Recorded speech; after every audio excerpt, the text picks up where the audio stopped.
இரவின் மடியில் இதமான தென்றல் போல் மன்னரின் பாடல்கள். நாள்தோறும் இரவு 8:30 கேட்டு மகிழுங்கள். இரவின் மடியில் வழங்குவது உங்கள் விஜய் முரளி மற்றும் ராஜேஷ். இரவின் மடியில்.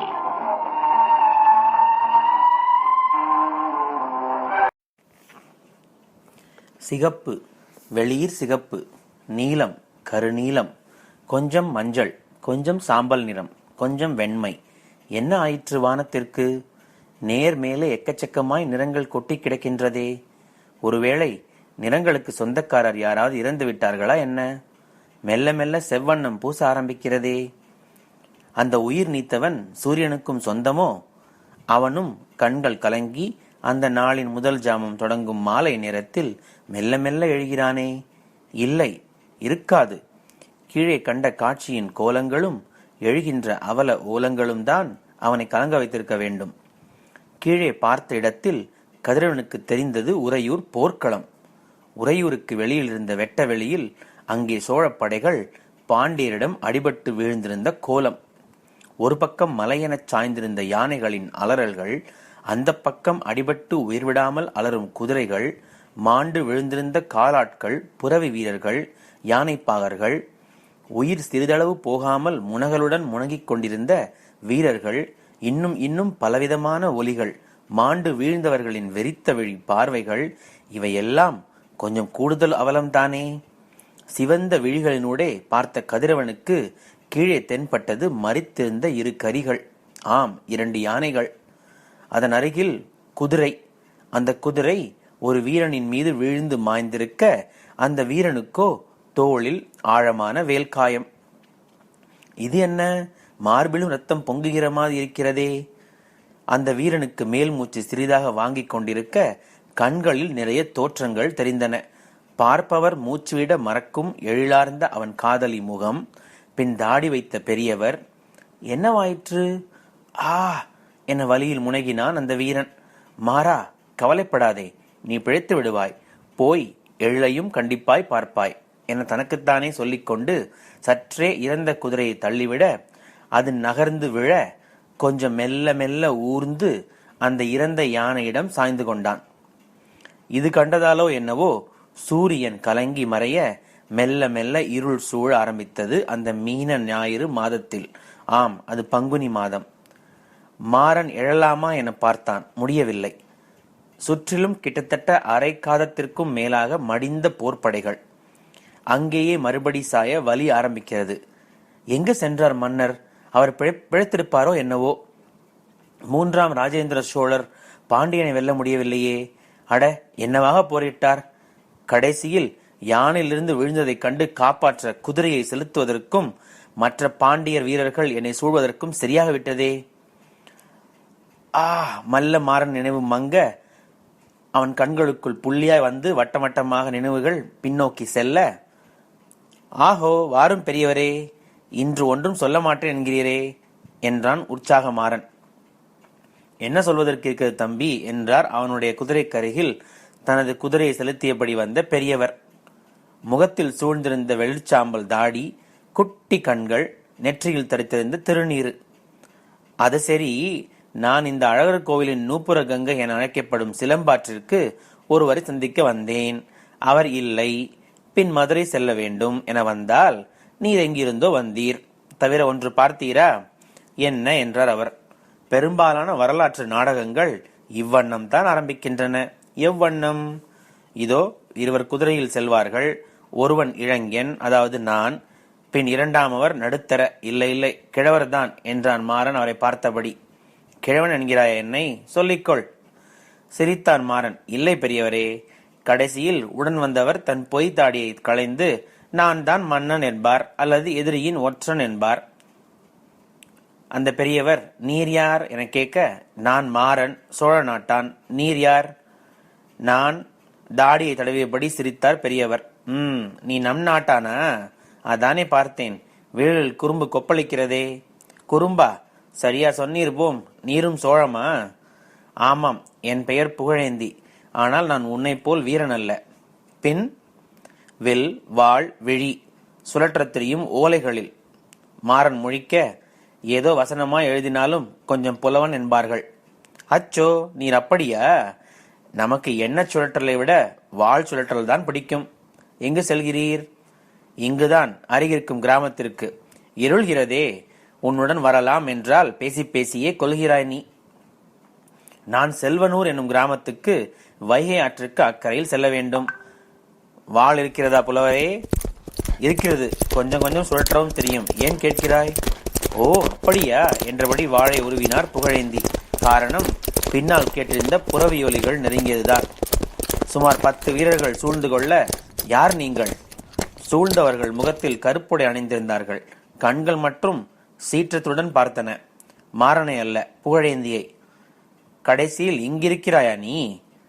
வார்த்தை அவன் முடிக்கும் முன் புகழேந்தியின் வாள் பேச அவன் வென விழுந்தான்.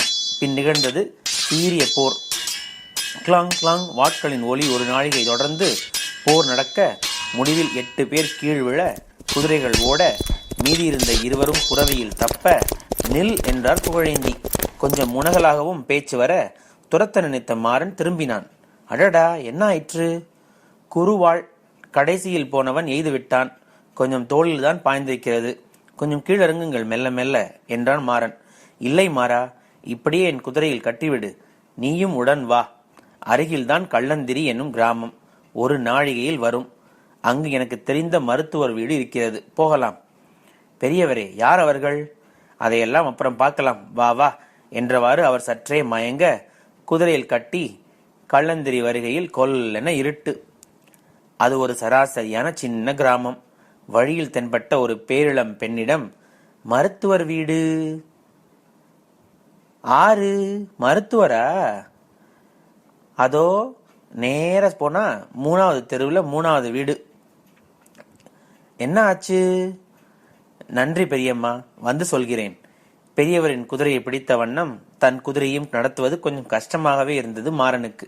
நடுவில் கால் தடுக்கிவிடவே கட்டை விரல் கொஞ்சம் நகம் பெய்ய ரத்தமும் வந்தது. கொஞ்சம் புகழேந்தியின் குதிரையை மெல்ல நடக்க வைத்து தன் குதிரையில் ஏறாமல் மெல்ல நடந்தான் மாறன். 2ஆம் ஜாமம் ஆரம்பித்த நேரமாகையால் தெருவுக்கு ஒரே ஒரு விளக்கு கம்பம் மட்டும் இருக்க, அதன் மேலே வைக்கப்பட்டிருந்த குமிழ் விளக்கின் மெல்லிய ஒளி மட்டும் தெரிந்தது. 3வது வீடு வந்தவுடன் கதவை தட்ட நினைக்க மெல்லிய பாடல் கேட்டது. ஆசை வெள்ளம் தரிகெட்டு அங்கும் இங்கும் பொங்குவதேன், பாஷையெல்லாம் மறந்தேதான் பாவை மனமோ வாடுவதேன், நேசம் கொண்ட நாயகனும் நெஞ்சம் நாடி வந்தானா, வேஷம் பலவாய் கொண்டேதான் விந்த இளமை செய்கிறதே. ஆட, குரலாது என திகைத்தான் மாறன். கிளி பேசும் சரி, குயில் இரவில் பாடுமா என்ன? இல்லை யாராவது குழல் இசைக்கிறார்களா, அதுவும் இந்த இரவில் என யோசித்தவாறே கதவை தட்ட, யாரது என ஒரு பெண் குரல் கேட்டது.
கூத்தாடுது. ஆட காண்பது காவிரி வெள்ளம், அசைய காண்பது கன்னியர் உள்ளம், ஓட காண்பது பருவத்து காற்று. ஓஹோ ஓஹோ ஓஹோ ஓஹோ.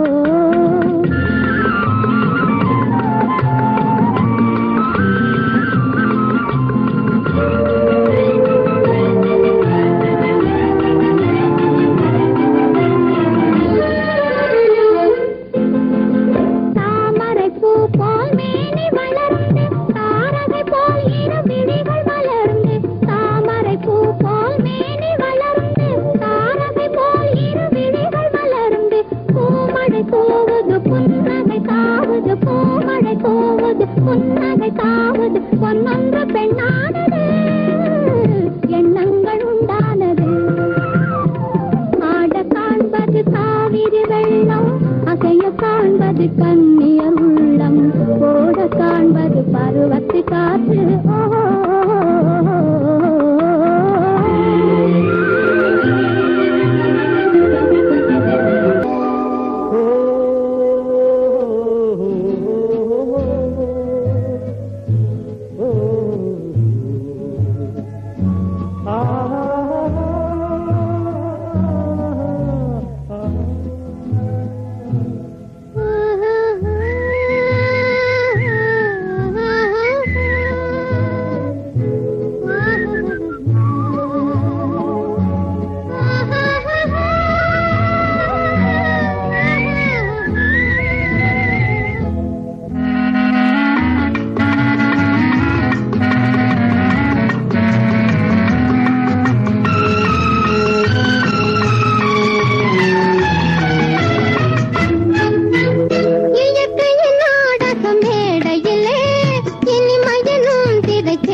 கிருஷ்ணபட்சத்து சந்திரன் 4ஆம் பிறையோ 5ஆம் பிறையிலோ இருந்ததனால் வானத்திலிருந்து மெல்லிய கீற்றாக நிலவின் கிரணங்கள் அந்த தெருவில் விழுந்தாலும் கொஞ்சம் இருளாகத்தான் இருந்தது. கம்பத்தில் ஏற்பட்டிருந்த எண்ணெய் விளக்கின் திரி கூட காற்றில் கொஞ்சம் உள் சென்றதினால் வெளிச்சம் குறைந்தே இருக்க, அந்த வீட்டில் மாறனின் குதிரையும் புகழேந்தியின் குதிரையும் ஓசை எழுப்பாமல் திண்ணை பக்கம் நின்றன. பெரியவரை திண்ணையில் படுக்க வைத்த பின் தான் கதவை தட்டினான் மாறன். உள்ளிருந்து மெல்ல வெளிச்சம் சிறு கீற்றாய் எழுந்து, யார் அது, பதில் சொல்லப்படாதா என்றபடி கதவு திறக்கப்பட பார்த்த மாறன் மேலும் திகைத்தான். கள்ளந்திரி என்ற சின்ன கிராமத்தில் இப்படி ஒரு அழகிய பெண்ணா? இல்லை, ஒரு அழகிய பற்றாது, குறைந்தபட்சம் 3 தூணி, கிட்டத்தட்ட 20 மரக்கால் அழகிய போட்டுக்கொள்ள வேண்டும். சே, ஏன் முகத்தில் வாய்ப்பாடு சொல்கிறேன்? திறந்தவள் ஒரு இளநங்கை. மெலிதான இருட்டிலும் கருவண்டு கண்கள் ஓடாமல் நின்று பார்க்க, நெற்றியிலிருந்து மெல்லிய ஒற்றை இழை அவள் புருவத்தில் பட்டு நிற்க, மெல்லிய மூக்கணி சிறு மின்னலாய் பிரகாசிக்க, சிறு இடை ஒசித்து நின்றபடி அவனை முறைத்தாள் அவள். யாரது என்று கேட்டால் வெறிக்கிறீர், யாரையா நீர்? நான் சோழ நாட்டான், பிறந்தது சித்திரை மாதம், பரணி நட்சத்திரம், பிங்கள வருடம். மன்னிக்கவும் பெண்ணே, நான் ஜாதக ஓலைச்சுவடி கொண்டு வரவில்லை. இப்போது விளக்கை நன்றாக உயர்த்தி வெளிக்கொணர்ந்து அவனை பார்த்தாள் அவள். அது சரி, உங்கள் பாட்டனார் பாட்டியர் செய்த தவறு, உம்மை சொல்லி குற்றமில்லை. என்ன சொல்கிறாய் பெண்ணே? பின் ஆடி மாதத்தில் உங்கள் பெற்றோரை பிரித்திருக்க வேண்டும். அப்படி செய்யவில்லை எனில் சித்திரையில் பிறந்து இங்கு வந்து என்னிடம் படபடுத்து பேசுவீரா? தவிர இன்னொரு விஷயம், இது பாண்டி நாடு. சோழனுக்கெல்லாம் உதவ மாட்டோம். நீர் யாரை நாடி வந்தீர்? மாறனுக்கு சிரிப்பும் வந்தது, கொஞ்சம் பதட்டமும் கூடியது. பெண்ணே, நான் யார் தெரியுமா? மாறன். சோழப்படையில் நான். சரி, என் பதவியை விடு. எனக்கு இப்போது ஒரு மருத்துவர் தேவை. மேலே முடிக்கும் முன் அவள் இடைமறித்தாள். ஐயா, நீர் மாறன் என்றால் அந்த மாறனையே மயங்க வைக்கும் எழில் நான். என்ன பார்க்கிறீர்? என் பெயர் எழில். தவிர இது மருத்துவச்சி வீடுதான், ஆனால் நான் மருத்துவர் இல்லை என்றவள் அவன் கால் கட்டை விரல் நகத்தில் தெரிந்த ரத்தத்தை பார்த்தாள். ஓ, இந்த காயமா? எப்படி ஏற்பட்டது? புல் தடுக்கி விழுந்த வீரரா? ஈரத்துணியை கட்டிக்கொள்ளும். பெண்ணே, எழிலாகிய கண்ணே, பெயர் தோற்றம் அழகு, பேசுவது மட்டும் தவறு. வைத்தியம் எனக்கில்லை பெண்ணே. உன் தாயார் எப்போது வருவார்கள்? வருவதற்கு நேரமாகும். பக்கத்து ஊரில் ஒரு பெண்ணை பார்க்க போயிருக்கிறார்கள். அச்சோ, பிரசவமா? நாழிகை பலவாகுமே. பிரசவம் எல்லாம் இல்லை. அந்த பெண்ணுக்கு சில தினங்களில் வதுவை நிகழ இருக்கிறது. கல்யாணத்திற்கு பிறகு எப்படி நடந்து கொள்வது என வகுப்பெடுக்க சென்றிருக்கிறார். இதில் வகுப்பெடுக்க என்ன தேவை இருக்கிறது பெண்ணே? உங்களுக்கு எல்லாம் இது கைவந்த கலையாயிற்றே. யோ சோழா, ஆரம்பத்திலிருந்தே எடுக்க பண்ணி கொண்டிருக்கிறீர். முனை வீடுதான் ஊர்காவலர் வீடு. அழைத்தேன் என்றால் அம்புட்டுத்தான். அம்புட்டுத்தானா? நன்றி. நீ மதுரை என தெரியாமல் இருந்தது, இப்போது தெரிந்தது என மாறன் சொல்லும்போது திண்ணையிலிருந்து புகழேந்தி என முனக எழிலின் பேச்சில் பதற்றம் தொற்றிக்கொண்டது. என்னையா, யார் திண்ணையில்? ஏதோ வழிமுனகள் போலிருக்கிறதே. போல் என்ன, அதுவேதான். அவருக்கு வாட்காயம் ஏற்பட்டிருக்கிறது. இரத்த சேதமும் போலிருக்கிறது. என்ன ஆளையா நீர்? இது சொல்லாமல் பேசிக்கொண்டு உள்ளே கொண்டு வாரும். மாறன் திண்ணையிலிருந்து புகழேந்தியை தூக்கி அந்த 8 கட்டு வீட்டில் முன்னே விளக்குடன் அவள் நடக்க பின்னே நடந்து 2ஆம் கட்டில் இருந்த ஒரு படுக்கையில் அவளை விட்டான். அவர் முகத்தை பார்த்ததும் எழிலின் பதற்றம் கூடியது. இவர் பெயர் புகழேந்தி. வாளும் எழுத்தாணியும் ஏந்தும் புலவர். ஒரு இணையாத அமைப்பு. ஒரு புரியாத புதிர் பார்வை பார்த்தாள் எழில் மாறனை. இருங்கள், என் அன்னை வந்து விடுவார். அதுவரை கொஞ்சம் கொதிநீரும் கொஞ்சம் வலி மறக்கும் மருந்தும் தருகிறேன். இவரா? அடடா, இவரை தெரியுமா என மாறன் கேட்க, வெண்பாவில் புகழேந்தி தெரியாது? மாறன் தெரியாது என சொல்ல, வாழிந்து தெரியுமாக்கும் ஐயா வீரரே என சொல்லி கொஞ்சம் விழி சுழற்றினாள் எழில். இங்கு வாரும். உங்கள் தோளிலும் மார்பிலும் வாட்களின் சிகப்பு தீற்றல்கள். எங்கள் வீரர்களுடன் போரிட்டீர்களா என்ன? நீர் விரோதியா எமக்கு? இல்லை பெண்ணே, நான் போரிடவெல்லாம் வரவில்லை. இவரை யாரோ சூழ்ந்து கொள்ள காப்பாற்றினேன். நான் இங்கு வந்தது மதுரையில் இருக்கும் ஒரு நண்பரை பார்க்க. அது சரி, இரும், காயத்தையும் கவனிக்க வேண்டும் என உள் செல்ல முற்படுகையில், எழில், யாரோடு பேசிக்கொண்டிருக்கிறாய் என்ற குரல் வந்தது. அதன் பின்னால் வந்தவள் ஒரு வயதான பெண். அழகிய நூலாடை அணிந்திருந்தாள். தலையில் சாம்பல் நிறம் பூத்திருக்க, வெளுத்திருந்த நெற்றியில் ஒரு பொட்டு, கண்களில் துருதுருப்பு. எழிலின் அன்னையா இருக்க வேண்டும். அம்மா என்றாள் எழில். இந்த பெரியவர்? எழிலின் அன்னைக்கும் பதற்றம் பற்றுற்றிக் கொண்டது புகழேந்தியை பார்த்த பின். இவர் இங்கு எப்போது வந்தார்? எழில் சற்றே மாறனுக்கு தெரியாமல் அன்னைக்கு ஜாடை செய்தாள். அம்மா, இவர் புகழேந்தி புலவர். இந்த வீரருடன் வந்தபோது காயம். எழில், வா, உள் செல்லலாம். மாறனை பார்த்த எழிலின் அன்னை, ஐயா, இன்னும் ஒரு நாழிகை தேவைப்படும் இவரது காயத்தை கணித்து கட்டிட. கொஞ்சம் இருங்கள். இன்றென பார்த்து வேலையாட்களும் வெளியூர் திருவிழா சென்றிருக்கின்றனர். இருங்கள், இவருக்கு சிருஷ்டி செய்ய வேண்டும். நீங்கள்? உறையூருக்கு அருகில் சிராப்பள்ளி. என சொல்லி மாறனை ஒரு ஆசனத்தில் அமர்த்தி உள்ளே சென்றாள் எழிலின் தாய். கூடவே எழிலும். மாறனுக்கு அதுவரை தோன்றாத 2 உணர்வுகள் தோன்றின. ஒன்று பசி, 2வது கால்கட்டை விரலின் வலி. உள் செல்லலாம் என்றால் அசதியாக இருந்தது. மெல்ல மலங்க யோசித்தான். அவனது தளபதி சொன்னது நினைவில் வந்தது. இளமாறா, கொஞ்சம் காரியமாக வேண்டுமெனில் அவர் இப்படித்தான் முழு பெயர் கொண்டு அழைப்பார். மதுரையில் செல்வனூரில் சென்று விஜயராகவரை பார். அவர் முக்கிய தகவல் சொல்வார்.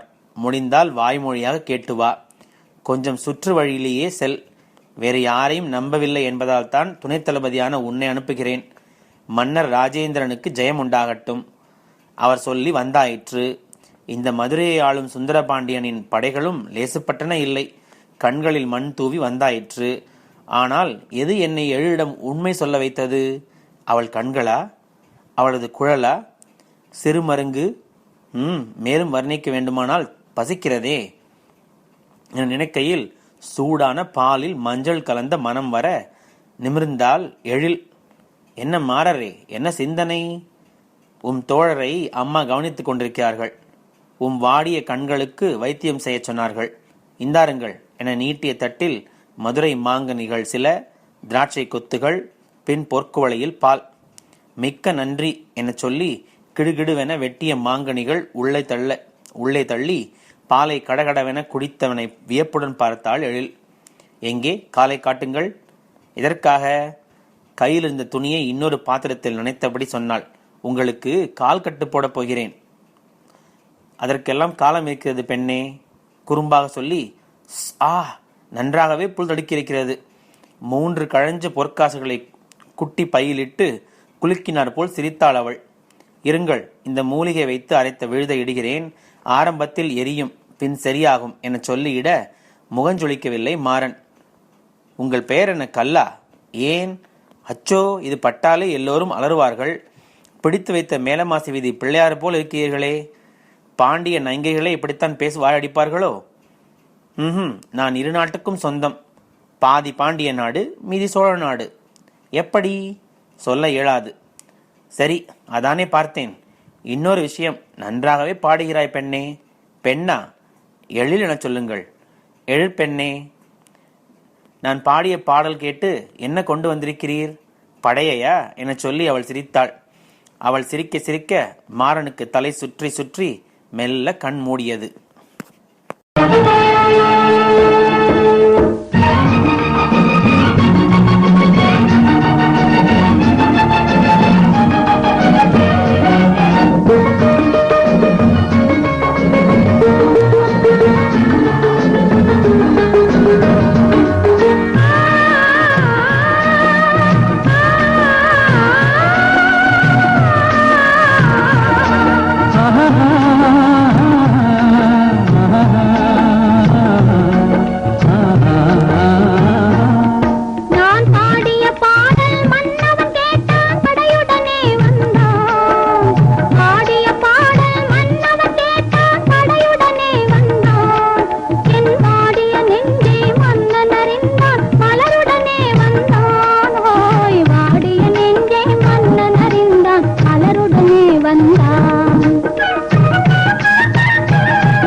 காதல் திருமகள் கண்ணீர் வடித்தாள் கனவினிலே கண்டான். காதல் திருமகள் கண்ணீர் வடித்தாள் கனவினிலே கண்டான். இரு கைவேல் கொண்டான் கண்வேல் கண்டான் காலத்திலே வந்தான். கைவேல் கொண்டான் கண்வேல் கண்டான் காலத்திலே வந்தான்.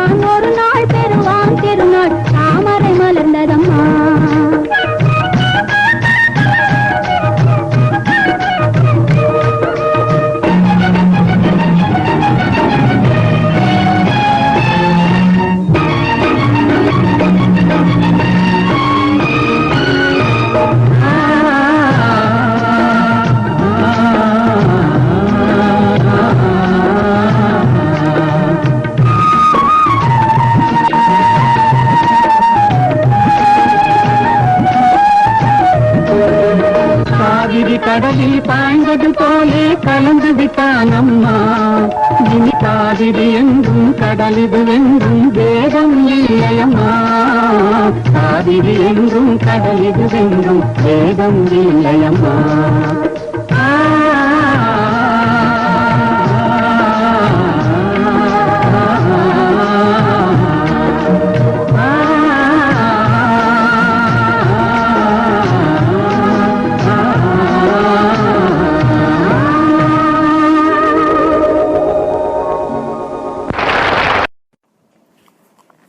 ஆய் எனச் சுழன்றடித்த காற்றதுவும் நின்றிருக்க, ஹோவென கூச்சலிட்ட உள்மனசின் ஓலமதும் உய்யெனக் கத்தித்தான் உணர்வதனை தூண்டிவிட, சோவென சாரலொளி போல் சிரிப்பும் உருண்டதுவே. மெல்ல கண் விழித்தான் மாறன். அந்த அறையில் ஒரு கட்டிலில் படுக்க வைக்கப்பட்டிருந்தான். அவனது மேல் சட்டை காணாமற் போயிருக்க, சுரீர் சுரீரென மார்பில் சில வலிகள். காலிலும் அப்படியே. மேல் நோக்குகையில்தான் சின்ன சிரிப்பொலி. குட்டி கால்கள் தத்தி நடக்கும்போது கேட்கும் மெல்லிய சிலம்பொலி போல் எழிலின் எழில்நிறைந்த முகம் தெரிந்தது. அவள் கண்களிலும் சிரிப்பு. என்ன சோழ வீரரே, இப்போதாவது எழுந்தீரே? எனக்கு என்ன ஆயிற்று? ஒன்றும் ஆகவில்லை. அசதி, உணவருந்திய மயக்கம். நான் சற்றே கொஞ்சம் தூங்க வைக்கும் பச்சளை ஒரு விழுது கலந்திருந்தேன். எல்லாம் சேர்த்து அப்படியே தொப்பென விழுந்து விட்டீர். எழில், உங்களுக்கு என்னால் மிக சிரமம். அது சரி, நினைப்பு வரும்போதுதான் மரியாதையும் வருகிறது. எழிலின் பதிலில் நாணம் இருந்தது. என்னமோ கிழி மிழற்றுவது போல் சொல்கிறாய். இது சரியான பேச்சு. பொழுது புழந்து ஒரு ஜாமம் ஆகிவிட்டது. அதற்கு மேல் தூங்கியிருக்கிறீர்கள். அச்சோ, இருங்கள், எழாதீர்கள். இந்தாருங்கள் பால். வேப்பங்குச்சி இருக்கிறதா? இன்று பரவாயில்லை, அருந்துங்கள். தென்பு வரும் பின் பல் துவக்கலாம். அவளை விழியகல பார்த்தான். பதட்டத்தில் கொஞ்சம் மரியாதை குறைவாக பேசியிருந்தால் மன்னியுங்கள் பெண்ணே. மரியாதை மாறி மாறி வருகிறது. சிரித்தாள் எழில். நீங்களும் மன்னியுங்கள். ஒன்று தெரியுமா? என்ன எழில், சொல்லு. மாறரே, அம்புகள் எப்போது யார் மீது எந்த நேரத்தில் விழுமென தெரிவதில்லை. காரணமும் புரிவதில்லை. எழிலின் முகம் கொஞ்சம் செம்மையாக அந்த பக்கம் குனிந்ததனால் மாறனுக்கு தெரியவில்லை. இல்லையே, வாட்காயம்தான் பெண்ணே. இன்னொன்றும் தெரிகிறது வீரரே. என்ன? நீர் ஒரு மண்ணாந்தை. கலகலவென சிரித்து அவள் கட்டிலிருந்து எழ பார்க்கையில் அவன் கைகளால் பிடிக்க முயற்சிக்க, என்ன சிரிப்பு என ஓசை வர விட்டுவிட்டான். பின்னால் புகழேந்தி. கொஞ்சம் முகம் அலம்பியிருந்ததால் சாம்பல் நிற தாடி கன்னத்துடன் ஒட்டியிருந்தது. தலை குளித்திருக்க வேண்டும். தலைமுடியும் ஒட்டியிருக்க கொஞ்சம் கண்களில் கம்பீரம் தெரிந்தது. தோளில் ஒரு கட்டு போடப்பட்டிருக்க அதை சுற்றியிருந்த துண்டு மறைத்திருந்தது. எழுந்து உள்ளே செல்ல பார்க்க மாறனின் கண்களில் அவளது இடையசைவு பட்டது. புகழேந்தி, மாறரே, என்னை இங்கே அழைத்து வந்ததற்கு நன்றி. இவர்களை உங்களுக்கு தெரியுமா புலவரே? என்றார். போய் கொல்லைப்புறம் சென்று வா, நான் காத்திருக்கிறேன், பின் பேசலாம். மாறன் பின்புறம் சென்று இளைப்பாரி வரும்போது தலைப்பாகை அணிந்து புறப்பட தயாராயிருந்தார் அவர். புலவரே, மாறா, நான் சொல்வதை கொஞ்சம் கேட்கிறாயா? முதலில் நான் சொல்கிறேன். இந்த எழிற்பெண், இவளை வைத்துத்தான் நலவென்பா எழுதுகிறா? என்ன எழுதினேன்? சரியா போயிற்று. என்று நுடங்கும் இடையென்ப ஏழுலகும் நின்ற கவிகை நிழல்வேந்தே, ஒன்றி அருகால் சிறுபறவை அஞ்சிறகால் வீசும் சிறுகாற்றுக்கு ஆற்றாது தேய்ந்து. தமையேந்தி அப்போதுதான் பறித்த மலர்களை தலையில் சூடிக்கொண்டிருக்கிறாளாம். அந்த மலரில் தேனை உண்ண வண்டுகள் வருகின்றனவாம். அவை சிறகுகளால் மலர் மீது மோத அந்த சிறுகாற்றுக்கு ஆற்றாது அவளது மெல்லிய இடை ஒடுகிறதாம் என எழுதியிருந்தீர்கள். இந்த எழிற்பெண்ணிற்கும் அப்படியே இருக்கிறது. என் கவிதையை சொன்னதால் உன்னை பாராட்டுவதா, இல்லை அதை நீ எழிலுக்கு பொருத்தி பார்த்ததால் கோபம் கொள்வதா தெரியவில்லை. ஏன், உமக்கு உறவா? பிறகு சொல்கிறேன். ஆனால் வெகு பெருந்தன்மையான பெண். ஏழை எளிய குழந்தைகளுக்கு பாடம் சொல்லிக் கொடுத்தல், தனக்கு தெரிந்த மருத்துவம் செய்தல், கூடியவரை நல்லது அனைவருக்கும் செய்தல், நல்லதையே நினைத்தல் என சிறப்பு குணங்கள் பெற்ற எழிலார்ந்த பெண்ணாக்கும் இவள். சரி, உன்னிடம் பேச வந்தது வேறு. என்ன?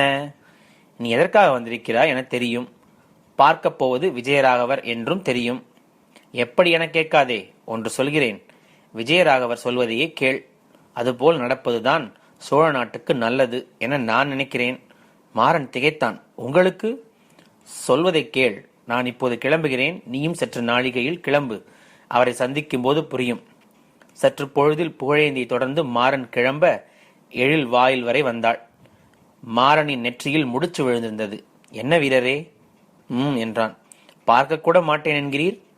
இல்லை எழில், நினைவுகளை வேறு ஆக்கிரமித்து விட்டன. இந்த புகழேந்தி யாரென தெரியவில்லை. உன்னையும் தான். எங்கு உன் அன்னை? வெளியில் சென்றிருக்கிறார்கள். அது சரி, மறுபடியும் உபதேசத்திற்கா?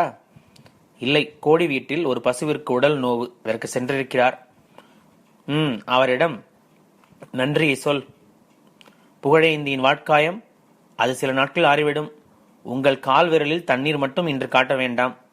பின் எப்போது வருவீர்? உன்னை சந்தித்து பேச வேண்டும் எழில். நிறைய. இங்கே வாயேன். ஒரு நாளிலேவா? உறவாகுமா என்ன? நீதான் அம்பு பாய்ந்தது என்றாயே. புரிந்து கொள்ளாமல் இருக்க நான் என்ன பாண்டியனா? முறைத்தாள் எழில். பாண்டியர்கள் இப்போது எழுந்து விட்டார்கள் சோழ வீரரே. ஜடாவர்ம சுந்தரபாண்டிய தேவர் நிறைய நல்லது செய்கிறாராம். உருமினான் மாறன். சரி, நான் இங்கு வருவதை பற்றி யோசிக்க வேண்டும். நீ இப்படியெல்லாம் பேசினால் என சொல்லி விருட்டென குதிரை ஏறி விரைந்து விட்டான். பார்த்த எழிலின் கண்கள் கொஞ்சம் குளம் கட்டின. கிட்டத்தட்ட அந்தி சாயும் வேளையில் கோட்டைக்கு செல்லாமல் சுற்றி ஆற்றின் அக்கறை அடைந்து செவனூரை அடைய இருட்டியிருந்தது. குறிப்பிட்ட மாளிகையில் சென்று தட்ட திறந்தார் விஜயராகவ உடையார். ராஜேந்திர சோழனின் நண்பர் என தளபதி சொல்லியிருந்தார். கொஞ்சம் முழுவதும் வெண்ணிற மேகத்தை போன்ற தலைமுடி, மீசையிலும் வெண்மை பரவி உதடு முழுக்க மூடியிருக்க, வா மாறா. மாளிகை உள்ளே சற்றே இருள் சூழ்ந்திருந்தது. ஒரே ஒரு தீப்பந்தம் உயரத்தில் மெல்லிய ஒளி தந்திருந்ததால் முழுக்க முகம் பார்க்க இயலவில்லை மாறனுக்கு. எடுத்த எடுப்பிலே விஷயத்துக்கு வந்தார் அஜயராகவர். மாறா, மன்னனிடம் சொல். சுந்தரபாண்டியரின் படைகள் பற்றி இதில் குறிப்பிருக்கிறது. அநேகமாக அடுத்த பௌர்ணமி அன்று உறையூர் தாக்கப்படும். அதற்கு முன் அவரை பாண்டியனிடம் நேரில் பேசி உடன்படிக்கை பண்ணச் சொல். ராஜேந்திர சோழனின் நண்பர் விஜயராகவரின் பேச்சா இது? சீறினான் மாறன். விஜயராகவரே, நாம் புலி, நினைவிருக்கட்டும். நனைந்து விட்டீரா நீர்? பாண்டிய நாட்டிலிருந்து மீனாகி விட்டீரா? இல்லை மாறா, இல்லை. பாண்டியர் சோழர்களுக்கு எடுத்த கொடுமைகள், அதற்குத்தான் மாரவர்மன் சுந்தரபாண்டியனை சிறைப்பிடித்தோமே. இந்த ஜடாவர்மன் சுந்தரபாண்டியன் வேறு விதம். நல்லவர், மக்களின் செல்வாக்கு உள்ளவர். ஜெயலட்சுமி இவரை பார்த்து கொண்டே இருக்கிறாள். அதே ஜெயம் நம் மன்னருக்கும் வந்ததே, நினைவில்லையா? வந்தது. ஏனெனில் அப்போது அதர்மத்திற்கு துணை நின்றவர்களை ராஜேந்திரன் அழித்தார். இப்போது அப்படி இல்லை. ஏன்? ஏக படைகள் இவர்களிடம். சமீபத்தில் வெற்றி கொண்ட சேர நாட்டு படைகளும் சேர்ந்திருக்கின்றன. சொல்வதை கேள். நான் கேட்டாலும் என் தளபதி கேட்க மாட்டார். மன்னர் ராஜேந்திரரே சொன்னாலும் கூட. ஏன் தெரியுமா விஜயராகவரே? ஏன்? ஒவ்வொரு சோழனுக்கும் அவன் தாய் ஆரம்பம் முதலே கொஞ்சம் உப்பு கூடுதலாய்த்தான் உணவு தருவாள். மன்னிக்க. உங்களிடம் போய் பார்க்க சொன்னாரே தளபதி. மாறா, இல்லை, நான் தளபதியிடம் சென்று விவரம் சொல்கிறேன். மன்னரிடம் பெண். உங்களுக்கு தெரியுமா, ஒவ்வொரு சோழ வீரனும் உயிருடன் இருக்கும் வரை போராடுவோம். போராடி வென்று பின் வருகிறேன். இதே செல்வனூருக்கு உம்மிடம் வந்து ஆசி வாங்க வரட்டுமா? மாறன் சீறி குதிரையில் செல்வதை நிழலாய் பார்த்தபடி நின்றார் விஜயராகவர். கள்ளந்திரி, சிறிய தாமரை குளம்தான். மேலே சோகையாய் நிலவு, கையில் சின்ன விளக்கு, குளப்படிக்கட்டில் எழில். அவர் வருவாரா? என்ன கோபம்? அடிக்கடி துள்ளி துள்ளி கைப்பிடிக்க பார்த்த வகை என்ன? அழகான வாலிபர் தான். நேற்று மருந்திட தொட்டேனே, என்ன கிண்ணென்ற கல் மார்பு. எள் நினைப்பினில் சிவந்தாள். ஏதோ சொல்ல போக ஏதோ ஆகிவிட்டதே என எண்ணும் போதே குளம்பொலி கேட்டது. பார்த்தால் மாறன் கருமை நிழல் தோற்றமாய் புறவியில் தொலைவில் தெரிந்து அருகில் வர வர எழில் தாமரை மலர்ந்தது. இறங்கினான். எழில், இங்கிருப்பேன் நான் எப்படி தெரியும்? தெருமுனையில் பார்த்தேன் உன் அன்னையை. அவனும் அமர்ந்து கொண்டான். புகழேந்தி வந்தாரா? அவர்தான் மதுரை கோட்டைக்கு செல்வதாக சொன்னாரே. நான் வருவேன் நான் எப்படி தெரியும்? தெரியும். வெட்கினாள் எழில். மெல்ல கைப்பற்றினான். எப்படி தெரியும் எழில்? நெஞ்சம் சொன்னது. நெஞ்சமா? ஆம். அவளை அழுகிருக்க கொஞ்சம் விலகினாள். ஏன்? இல்லை, நெஞ்சம் சொன்னது உண்மையாகிவிடும். உன் நெஞ்சத்தில் இருப்பது என்ன என்ன என சொல்லி அமர்ந்த வண்ணமே அவளை இழுத்தணைக்க பார்த்தான் மாறன். வலதுகை அவளது இடையை பற்றி அணைக்க, அவளது இடையிலிருந்து சிறு துணிப்பையில் அவனது கைப்பட அது கீழே விழ, அதிலிருந்து ஒரு பொருள் துள்ளி குதித்து குளப்படிக்கட்டுகளில் குட்டி குட்டியாய் உருள, எட்டி பார்க்கையிலே மாறனுக்கு தெரிந்தது அதன் தோற்றம். பச்சை வண்ண மரகத மீன் நிலவின் மெல்லொளியில் மின்னியது. அது பாண்டிய நாட்டு முத்திரை மோதிரம்.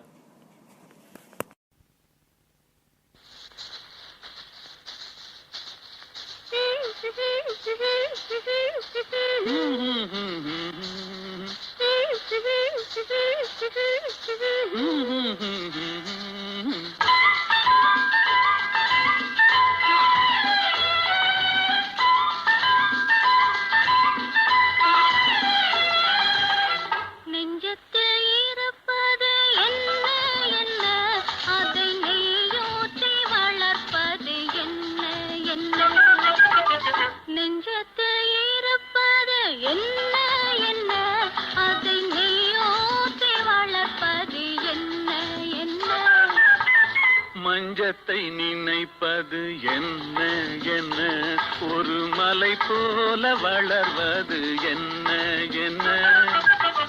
மஞ்சத்தை நினைப்பது என்ன என்ன, ஒரு மலை போல வளர்வது என்ன என்ன.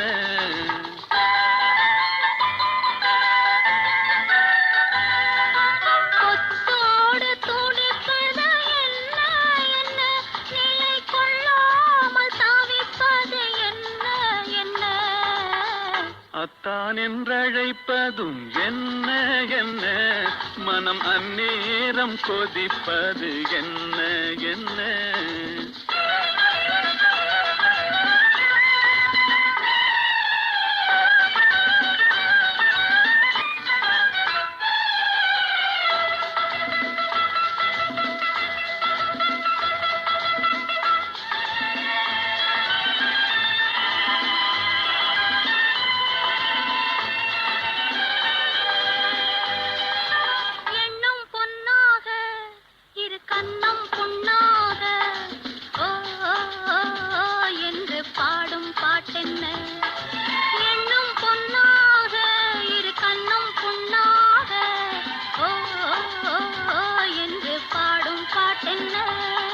கண்ணில் கண்ணாக உயிர் ஒன்றில் ஒன்றாக ஓஹோ ஹோ என்று பேசும் பேச்சென்ன.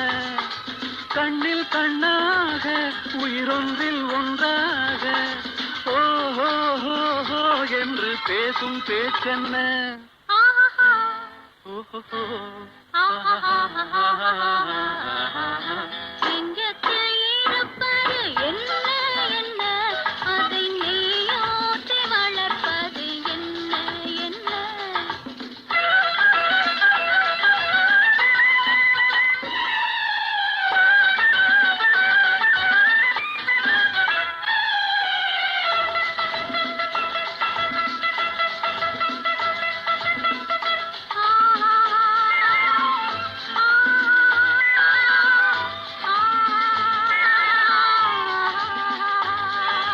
தொல்லை கொள்ளாமல் சுகமில்லை என்னாமல் வா வா வா வா என்று சொல்லும் சொல்லென்ன.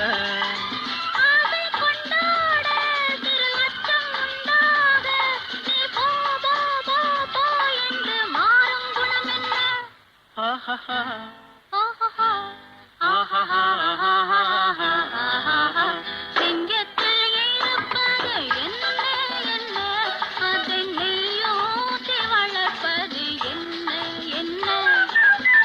மஞ்சத்தை நினைப்பது என்ன என்ன, ஒரு மலை போல வளர்வது என்ன என்ன.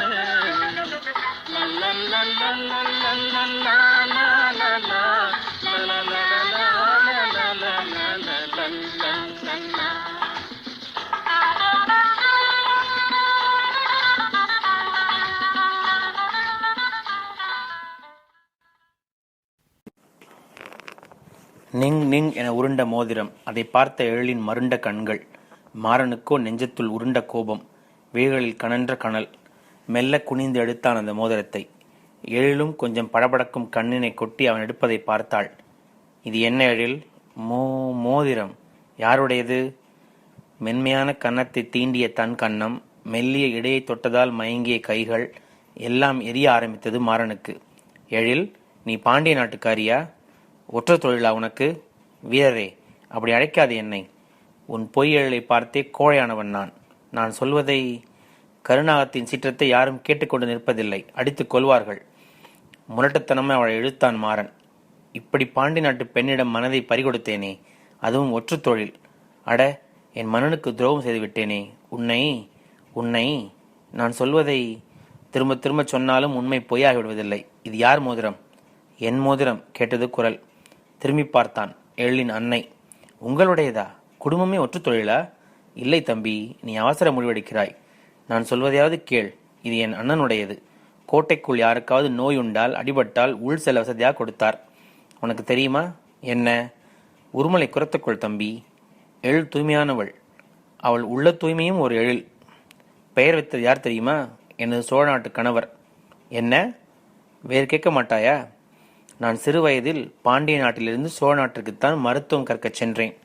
செம்பியன் மாதேவி ஆதூர சாலையில். அங்குதான் இவள் தந்தையை சந்தித்தேன். இவள் தந்தையா? ஆம். அவர் யார் தெரியுமா? எனக்கு எப்படி தெரியும்? உன்னுடன் வந்தாரே அவர், புகழேந்தி. என்னை கடிமணம் செய்தார்.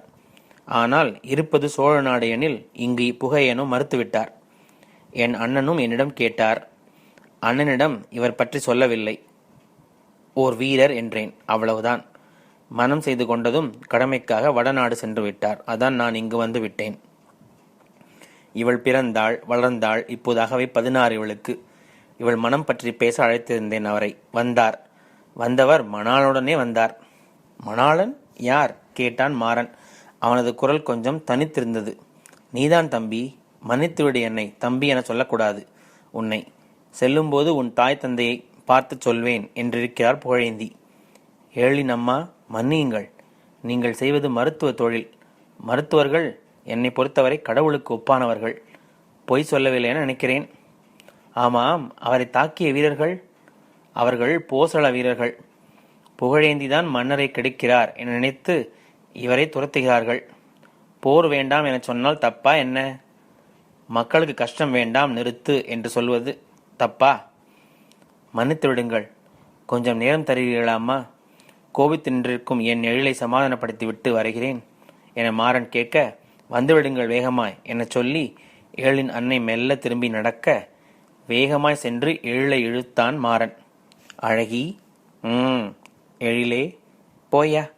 இசையே, கோபம் என்றால் தாம் தூம், கொஞ்சல் என்றால் துபுக்குடீர். இந்த ஆண் வர்க்கமே இப்படித்தான்.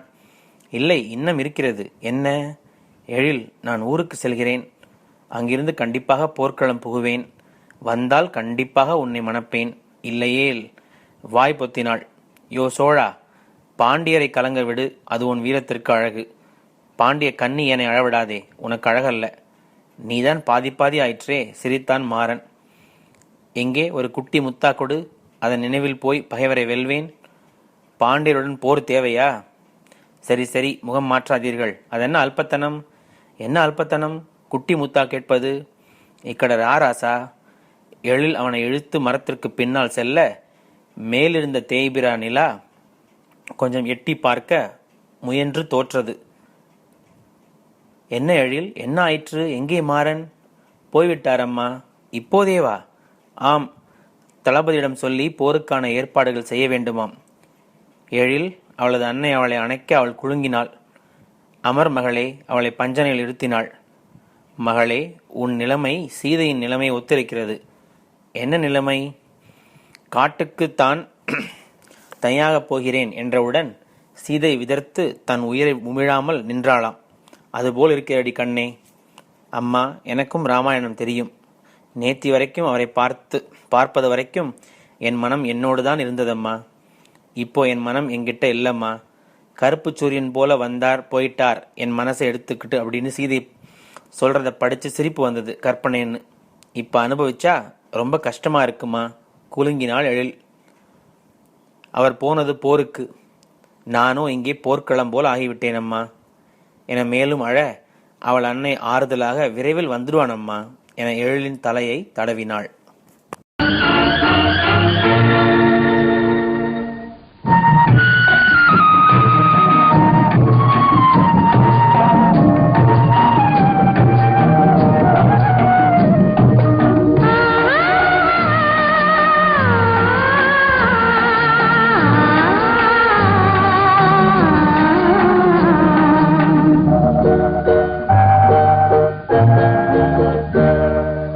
போருக்கு போனான், நான் போர்க்களமானேன்.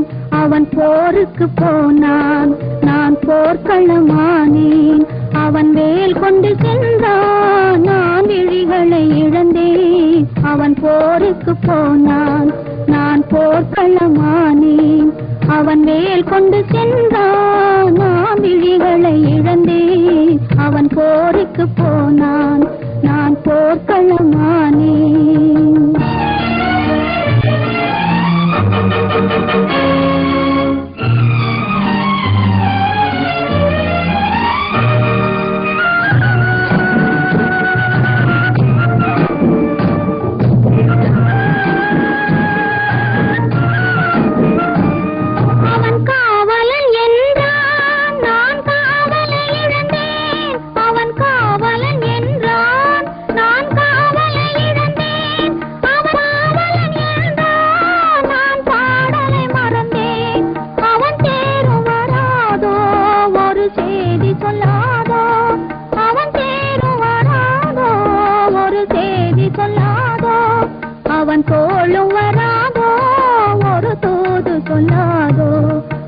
போருக்கு போனான் நான் போர்க்களமானேன் அவன் வேல் கொண்டு சென்றான் நான் விழிகளை இழந்தேன் அவன் போருக்கு போனான் நான் போர்க்களமானேன்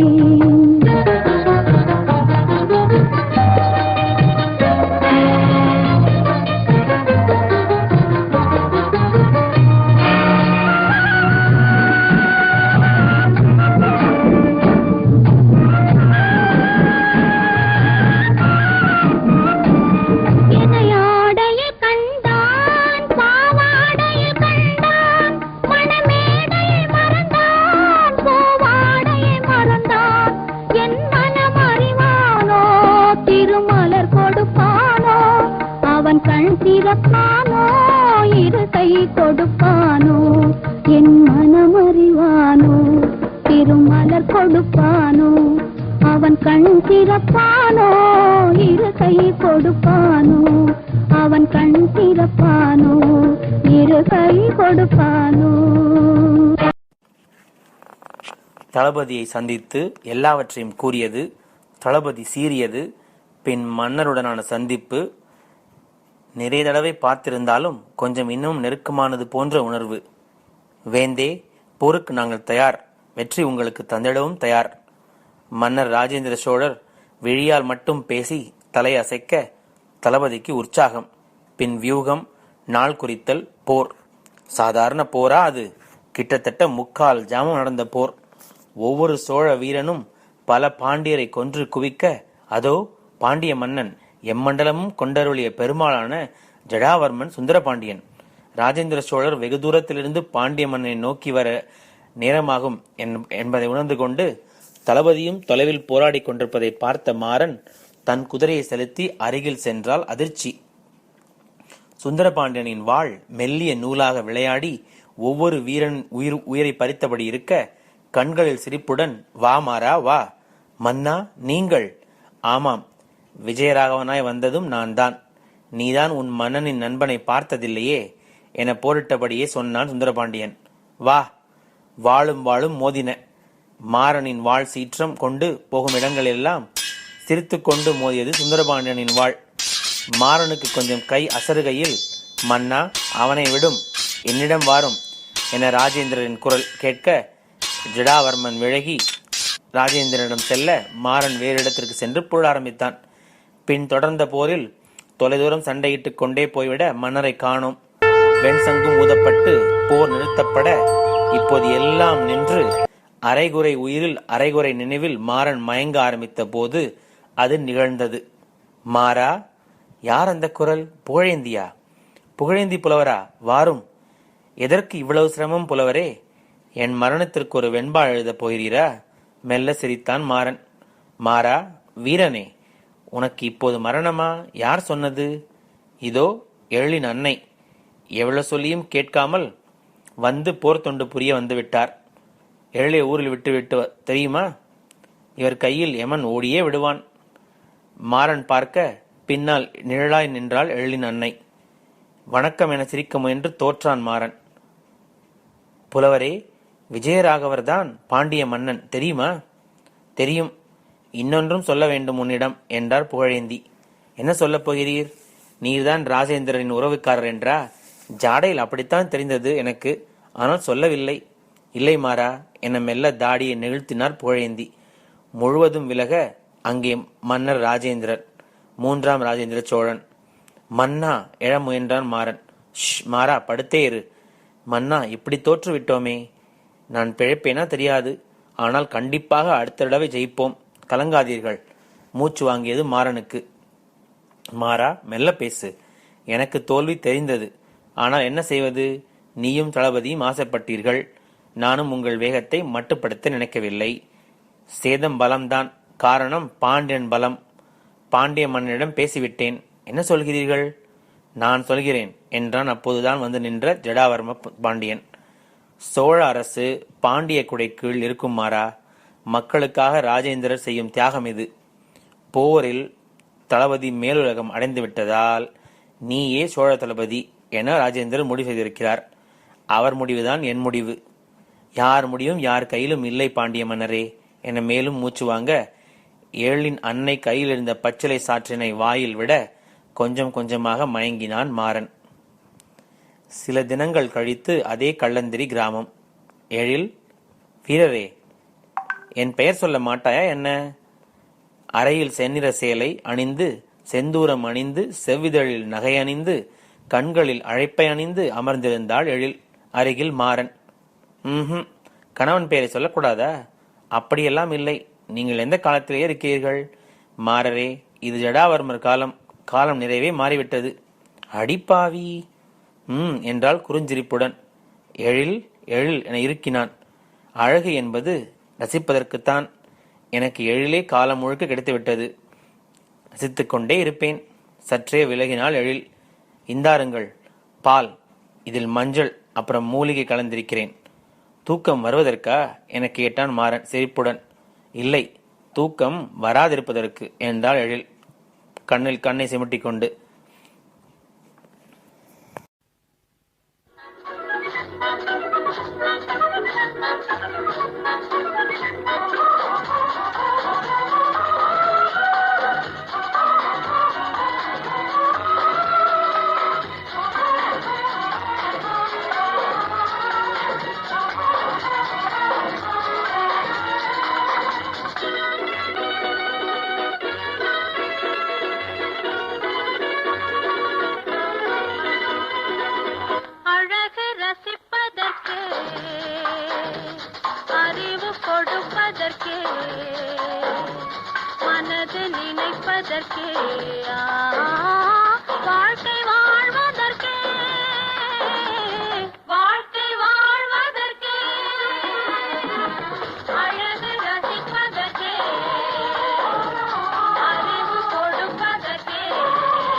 ஹாய், சின்னக்கண்ணன் ஹியர்.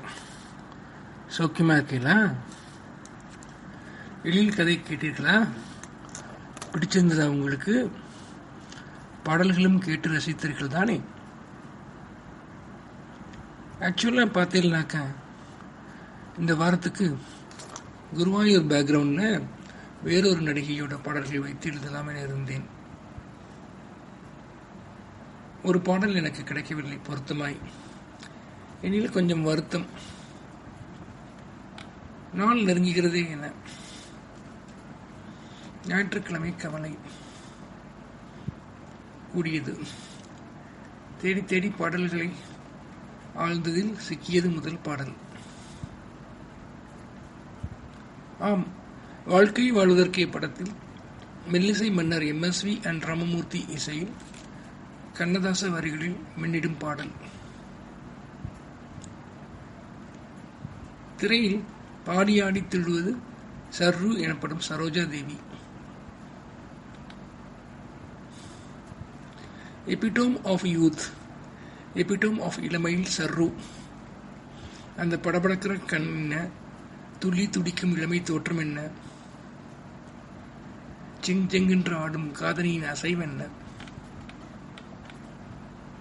சாரல் அடித்தது சரோவின் இளமை, சாய வைத்தது கவிஞரின் திறமை, பாட வைத்தது மன்னரின் மெட்டு, பார்க்கும் மனதிற்கு இன்பத்தின் சொட்டு. ஆடக் காண்பது காவிரி வெள்ளம் முதல் பாட்டு. சிலீர் என இசை, டக்கடக்க டக்கடக என மனதை வருடும் மன்னரின் இசை. கண்ணதாசனின் வரிகள். என்ன சொல்ல இவரை பற்றி? இளமை பொங்கும் மங்கை சர்ரு, கண்களிலே துள்ளல். பூட்டிய நெஞ்சின் நாட்டியம் அறிந்து கூட்டில் இருந்து ஒரு பறவை பறந்து பாட்டொன்று பாடுது இளமையை பார்த்து, கட்டான மொட்டாடுது கட்டான சிட்டாடுது. சுசீலாமாவின் வெகு அழகிய இனிமையான குரல்.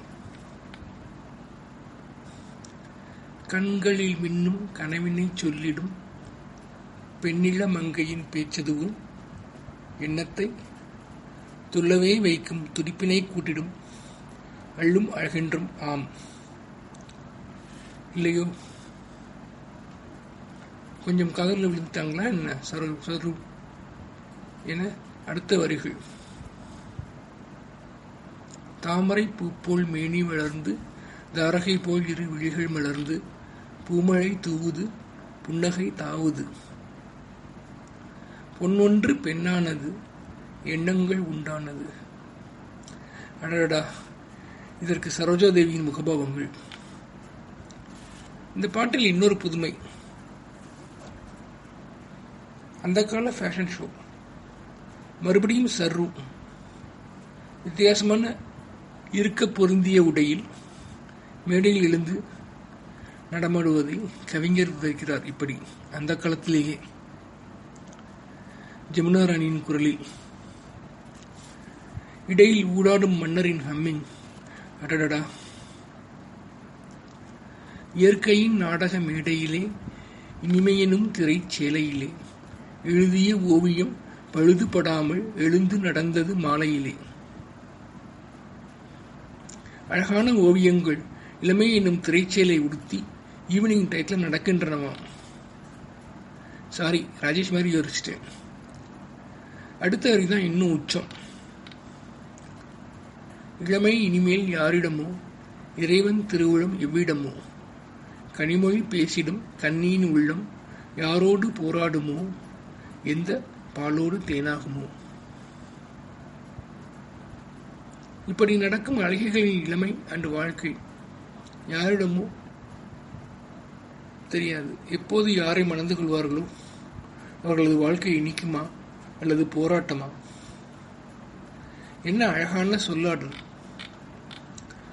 ஆகா, அழகு அழகு அந்த விசில். ஜமுனா ராணியின் குரல். படத்தில் ஏன் விட்டார்கள் என தெரியவில்லை. பொருத்தமாகத்தான் இருந்தது. என்னை குட்டி கவிஞன் என்ற வகையில் தவிக்க வைத்து பொங்க வைத்து பாட்டு இது. அடுத்த பாடல், நான் பாடிய பாடல் மன்னவன் கேட்டு படையுடனே வந்தான். ஏன் ஏன் ஏன் சீக்கிரமாக முடிந்தது என ஏங்க வைக்கும் பாடல். ஆனால் படத்தில் அப்படி இருக்காது என நினைக்கிறேன். இதற்கு முதலில் வருவது அவன் போருக்கு போனான் நான் போர்க்குளமானேன் ஆக இருக்கும். எனில் அந்த பாட்டின் நீட்சி என்பதில் இதை சுருக்கிவிட்டிருக்கிறார்கள் என நினைக்கிறேன். காதல் திருமகள் கண்ணீர் வடித்தாள் கனவினிலே கண்டான், இரு கைவேல் கொண்டான் கண்வேல் கண்டான் காலத்திலே வந்தான். பிபிஎஸ்ஸின் உயிரோட்ட குரல். வந்தான் என்றதும் மங்கை முகத்தில் செந்தேன் பாய்ந்ததம்மா, அவன் தருவான் ஒரு நாள் பெறுவான் திருநாள் தாமரை மலர்ந்ததம்மா. சுசீலாமாவின் உள்ளம் கொள்ளை கொள்ளும் குரல் அன்று கவிஞரின் பெண்மையை போற்றும் வரிகள். வார்க்கு போயிட்டு வந்துட்டான்ப்பா என்னோட புருஷ். வந்ததும் போங்கப்பா அதெல்லாம் கேட்டுக்கிட்டு வந்தான்னாக்கா அவனுக்கு இட்ஸ் எ ஃபேபுலஸ் டே. என் முகம் மனம் உடல் தாமரை எல்லாம் மலரும் தெரியுமா. காவிரி கடலில் பாய்வது போலே கலந்து விட்டான் அம்மா, நீ காவிரி என்றும் கடலது வென்றும் வேதம் இல்லையம்மா. மேஜர் சுந்தரராஜனை துணை கழிக்கலாம். He mixed with me like Kaveri mixed with sea. Hereafter there won't be any differences. வெகு அழகான பாடல். மன்னர் பொங்கி பொங்கி அமைத்திருக்கிறார் இசையை. அடுத்தது நெஞ்சத்தில் இருப்பது என்ன என்ன. காதல், இளமை, மனதின் உற்சாகம், தெரியாததை தெரிந்து கொள்ளும் இளநெஞ்சின் கனவு, ஆண் பெண்ணின் எதிர்பார்ப்பு, எல்லாவற்றையும் please come, this is banana leaf, இந்தாருங்கள் என் வரிகள். மன்னர் இசை, பார்வைக்கு இளமையூறும் சர்ருவின் அழகு, கருப்பு வண்ண விழி, ஜெமினியின் தன்மையான வடிவம் என கொடுத்திருக்கும் விஷுவல் விருந்து என சொல்லலாம். வரிகள் என்ன சொல்ல. கொத்தோடு துடிப்பது என்ன என்ன, நிலை கொள்ளாமல் தவிப்பது என்ன என்ன, அத்தான் என்று அழைப்பது என்ன என்ன, மனம் அந்நேரம் கொதிப்பது என்ன என்ன. படவா ராஸ்கல், என்னை படுத்தி எடுக்கிறீடா, என் உடல் படும் பாடு, சி போடா, உன்னிடம் கூட சொல்ல இயலாது தவிக்கிறேன். அப்படியும் வெட்கத்திரை விலகி உன்னை மயங்கியே பார்வை பார்த்து அத்தான் என நினைக்கிறேன். பட் டு யூ நோ, என்னுடைய உடற்சி ஊட்டில் மனமும் சூடாயிடுச்சுதா இடியட். எண்ணம் பொன்னாக இரு கண்ணம் புண்ணாக ஓஹோஹோ என்று பாடும் பாட்டென்ன. வந்த ஆசையாத்தான் என்னை இழுத்த, உண்ட ஆசை எண்ணம்லாம் தங்கம்தான் போ. பட் என்ன பண்ண இடியட், இப்படி அழுத்துறது கண்ணத்தை. சா முரட்டு பயபில்ல. ஆமாம், அதுக்கு அது சரி, நீ விழே பிடிக்கலன்னா போயிருக்கலாமோ. இப்போ என்னமோ அலற்றையே. தொல்லை கொள்ளாமல் சுகம் எல்லை இல்லாமல் வா வாவென்று சொல்லும் சொல்லென்ன, ஆசை கொண்டாட சிறு அச்சம் உண்டாக நீ போ போ என்று மாறும் குணம் என்ன. அது சரி, இதில் ஒன்றும் குறைச்சல் இல்லை. கைன்னு பார்த்து மயங்கிறதும் இழுத்து அணைக்க பார்க்கறதும், சீ போடா, வார்த்தையாளன்னு சொல்ல மாட்டேன், நீ வாவான்னு கூப்பிட்டு நீ தானே அவன். அதுக்கு அது சரி, உனக்குத்தான் கட்டவிழ்த்த நாணம் ஆசையெல்லாம் இருக்கு, அதுலேயே கொஞ்சோண்டு பயப்படவும் சரி, நீ போய அதுக்கெல்லாம் நேரம் காலம் இருக்குன்னு விலகிற, இது சரிதானா. ஆகா, சர்ருவின் முகபாகங்கள், இனிமையான நடையசைவுகள், ஜெமினியின் சொல்ல முடியாத மென்மையான ஜொல், இனிய விஷுவல் தான். அடுத்தது போருக்கு போனான். கேட்கும்போது கொஞ்சம் சோகமோ நினைக்க வைத்த பாடல். சோகம்தான் எனவில்லை. ஆனால் தலைவி அப்படியே கொஞ்சம் தன்னை ரெஃப்ரெஷ் பண்ணிக் கொள்கிறாள் அவன் நினைவுகளில்.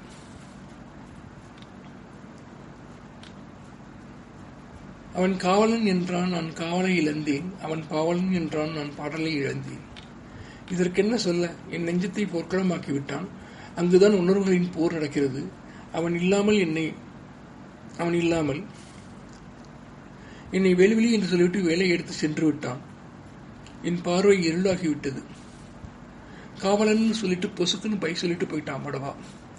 என்னை பார்த்துக்கிறதுக்கு யார் இருக்கா. இனிய பாடலாம் நான். மரபு கவிதையாம். சேலை உடுத்தியதால் அவன் போய்விட்டான். நான் உடை மாற்றவில்லை, அழுக்காகிவிட்டதே. என்னை ஆடையில் கண்டான், பாவாடையில் கண்டான், மனமேடையை மறந்தான், பூ வாடையை மறந்தான். எஸ், யவன மரக்கலத்திலிருந்து வந்த சீனப்பட்டு சேலை, கரும்பச்சை நிறம். அதை கேட்டால்போல் மரகத வண்ண கழுத்தணி, காதணி, மரகத வளைகள், எமரால்டு, இடையில் பதித்த வைரங்கள் என முழுதாயும் பார்த்தவன் தான். கொஞ்சம் வீட்டில் இருக்கும்போது சிம்பிளான பாவாடை சட்ட தாவணியில் பர்சனலாகவும் வாங்கி வந்தான் அந்த ராஸ்கல். இப்போ கல்யாணம் எல்லாம் பண்ணாமல் போர்னு போயிட்டான். இங்க நான் போர் அடிச்சுட்டு வாடுறேன். அந்த பூமாலை கொடுத்து நீ பாமாலையா பாடுவானா? அவன் கண் திறப்பானா? அவன் கண் திறப்பான்றது என் காதலன் இல்லை, இறைவன். எங்கள் இருவரையும் சேர்க்க இயற்கை கொடுத்து உதவுவானா? ஆக, அழகான பாடல். பின்னணியில் நடக்கும் படைகள், கருப்பு உடையில் பளிர் தேவதையாக சோகத்தில் மின்னும் சர்ரு. வெகு அழகான பாடல். அடுத்த கடைசி பாடல் வித் பாசிட்டிவ் நோட். வழக்கம் போல இசை பிரளயம்தான் அண்ட் மெலடி. கவியரசரின் வரிகள். மாவிளை தளிராக, நல்ல மாம்பழச் சுவையாக, கோவில் விளக்காக,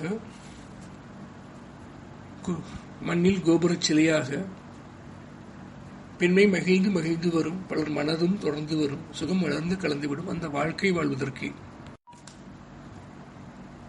எந்த காலத்திலும் விளக்க முடியாத, வியக்க வைத்துக் கொண்டே இருக்கிற ஆண் பெண் இரு பலருக்குமே வியக்க வைத்துக் கொண்டிருக்கின்ற விஷயம் பெண்மைதான். அலைகள் இருந்தாலும் படகு ஆடித் தவழ்ந்து வரும், துயரம் இருந்தாலும் வாழ்வில் சுகமும் இணைந்து வரும். அந்த சுகத்தில் மயங்கிவிடு, இன்பச் சுவையில் உறங்கிவிடு, இந்த உலகை மறந்துவிடு, என்றும் வாழ்க்கை வாழ்வதற்கு. வாழ்க்கை இன்பம் துன்பம் என்று மாறி மாறி வந்தாலும் கூட இன்பத்தையே இணைத்துக் கொள்ள வேண்டும் என்பது கொஞ்சம் கஷ்டம்தான். அதற்குத்தான் அவ்வப்போது மனதை புதுப்பித்துக் கொள்ள வேண்டும். என்னை கூட டாக்டர் புவனா சொல்லியிருக்கிறார் ஒரு பேச்சில், அடிக்கடி புதுப்பித்துக் கொள்ளும் ஆசாமி என்று. எஸ், அச்சோ, நினைச்ச கதையை எழுத முடியலையே என கொஞ்சம் வருத்தம் எழுந்தது. நடுவில் அலுவலகம், குடும்பம் என ரொட்டீன் ஒர்க்ஸ், கொஞ்சம் மனச்சோர்வும் வந்ததுதான்.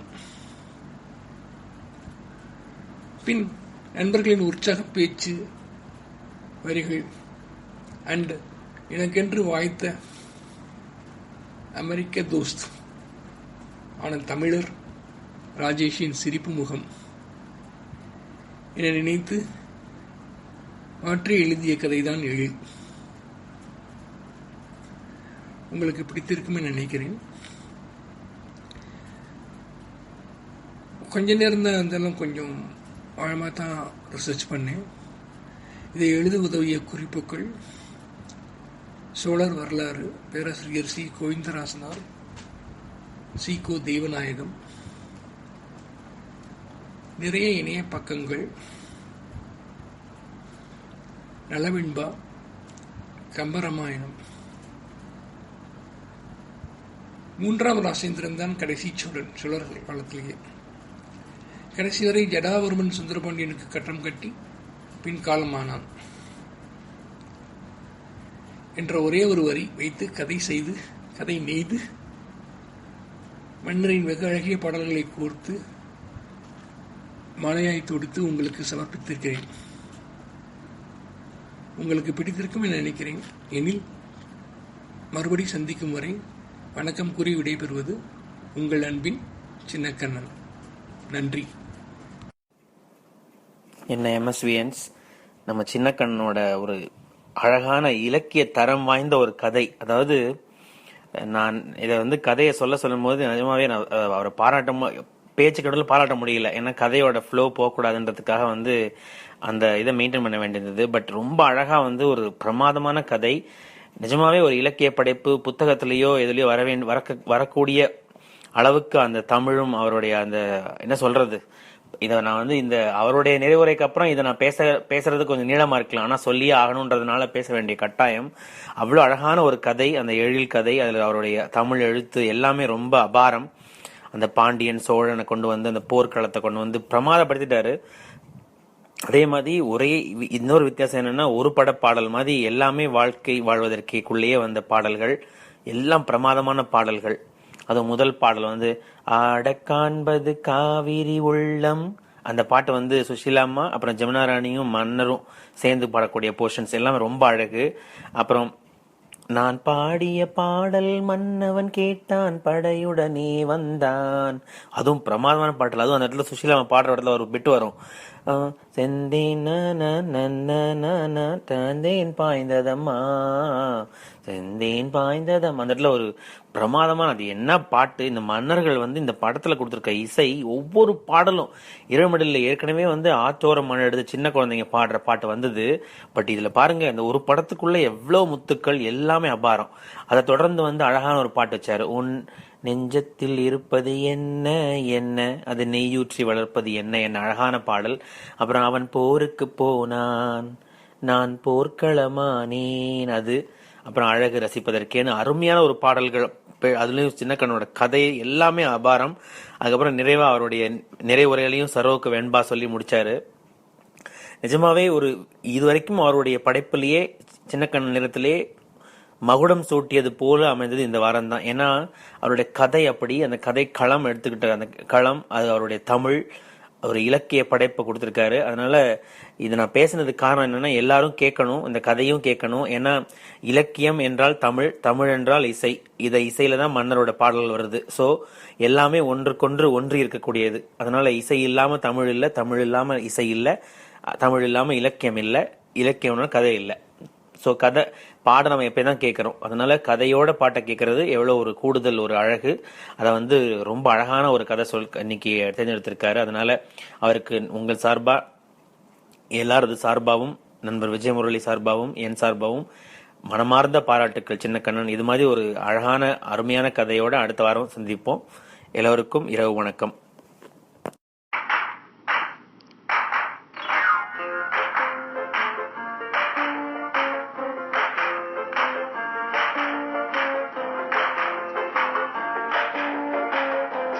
இரவின் மடியில் இனிய பாடல்கள் கேட்டு மகிழ்ந்தோம். மீண்டும் நாளை சந்திப்போம்.